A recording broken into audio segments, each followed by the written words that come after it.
In today's video, I'm going to teach you how to view the analytics of your channel on Microsoft Teams. To begin, launch your Microsoft Teams application. Once loaded, your first action is to click on the Teams icon. You'll typically find this on the left-hand navigation rail of your Teams interface, clearly labeled. Clicking this icon will display a comprehensive list of all the teams you are a member of, allowing you to easily browse and select the specific team where your desired channel resides. This foundational step ensures you're starting from the correct main hub within the application. Next, with your team's list visible, carefully locate the specific team containing the channel whose analytics you wish to examine. Within that chosen team, find the particular channel name itself. As you move your cursor over it, a small icon will appear, typically 3 horizontal or vertical dots, also known as an ellipsis. Click this 3-dotted line to open a vital context menu, presenting various management options for that specific channel. From the context menu that just appeared after clicking the ellipsis, you'll find several options. Your goal here is to select Manage Team. This choice is crucial as it takes you directly to the administrative settings for the entire team, not just the individual channel. It's within these team-level settings that Microsoft Teams aggregates and conveniently displays comprehensive data, including the analytics we are seeking. Now that you're in the Manage Team section, direct your attention to the series of tabs positioned across the top.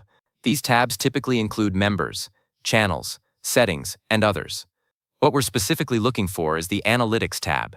Go ahead and click on Analytics. This action will immediately load the dedicated Analytics dashboard, presenting you with a clear visual overview of the activity and engagement within your selected team and its various channels.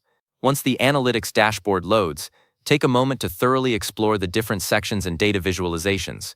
You'll typically find key metrics such as active users, total messages posted, overall engagement rates, and sometimes insights into file or app usage. This dashboard is designed to provide you with a quick yet comprehensive overview of how your team members are interacting and utilizing the communication channels. Look for graphs that highlight trends and patterns. To gain deeper, more specific insights, many analytics dashboards in Teams allow you to customize your data view. Actively look for filtering capabilities. You can often select specific date ranges, like the past 7 or 30 days, or a custom period, to focus on particular activity windows. Some dashboards also provide filters by individual channels or user roles. Experiment with these options to refine the information and pinpoint the most relevant data for your analysis. Finally, with your data presented and potentially filtered, the most critical step is to interpret these insights and consider how to leverage them effectively.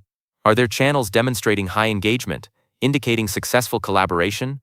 Conversely, do some channels show consistently low activity, suggesting they might need more attention or restructuring? Use this information to make informed decisions about your team's communication strategies, foster improved engagement, and continually optimize your Microsoft Teams usage for maximum productivity.